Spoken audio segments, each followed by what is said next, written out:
북한이 정찰 위성 시험을 주장하며 올해 들어 8번째 탄도미사일 발사를 이어간 데 대해 국제사회의 규탄이 계속되고 있습니다.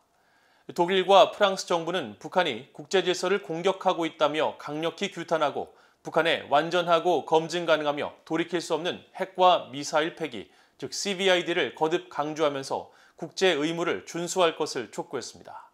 첫 소식 함지하 기자가 보도합니다. 독일 외무부는 지난달 28일 발표한 성명을 통해 북한의 최근 탄도미사일 시험 발사를 강력히 규탄했습니다. 독일 외무부는 북한이 일련의 탄도미사일 시험 발사를 통해 다시 한번 유엔 안전보장이사회 결의를 노골적으로 위반했으며 무책임한 방식으로 영내 긴장을 고조시키고 국제사회가 가장 심각한 위협을 받고 있는 시기에 규칙에 기반한 국제 질서를 공격하고 있다고 지적했습니다.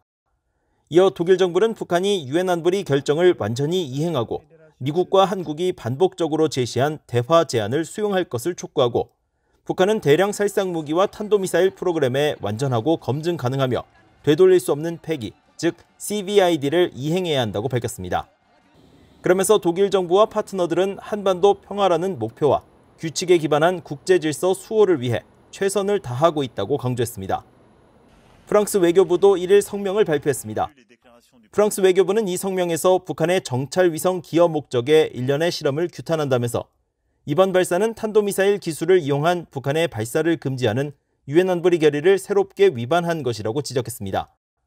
그러면서 프랑스는 북한이 국제 의무를 즉각 준수하고 협상 테이블에 복귀할 것과 완전하고 검증 가능하며 되돌릴 수 없는 방식으로 대량 살상 무기와 탄도미사일을 포기하는 과정을 성실히 이행할 것을 거듭 촉구한다고 밝혔습니다. 또 현재의 국제적 상황이 북한의 추가 의무 위반에 대한 구실이 될 수 없다는 점을 분명히 한다고 강조했습니다. 앞서 북한의 탄도미사일 대응 방안을 논의한 유엔 안보리 회의에서는 공동 대응 방안 합의에 실패했지만 미국과 프랑스, 일본, 영국 등 11개 국가들은 별도로 공동 성명을 발표하고 북한의 불법적이고 불안정한 행동을 규탄하면서 대북 제재의 중요성을 강조했습니다. We urge all member states to fully implement all Security Council resolutions related to the DPRK. These Security Council resolutions also obligate the DPRK to abandon its weapons of mass destruction and ballistic missile programs in a complete, verifiable, and irreversible manner. The international sanctions regime is an important tool for addressing this threat to international peace and security. 이런 가운데 임기를 2달여 남긴 한국의 문재인 대통령은 1일 3.1절 경축사에서 북한의 최근 미사일 발사에 대한 언급이나 비판 없이 북한과 대화와 외교가 지속돼야 한다는 점을 강조하고 이를 통해 한반도 비핵화와 항구적 평화를 정착시켜야 한다는 기존 입장을 거듭 밝혔습니다. VOA 뉴스 함지하입니다.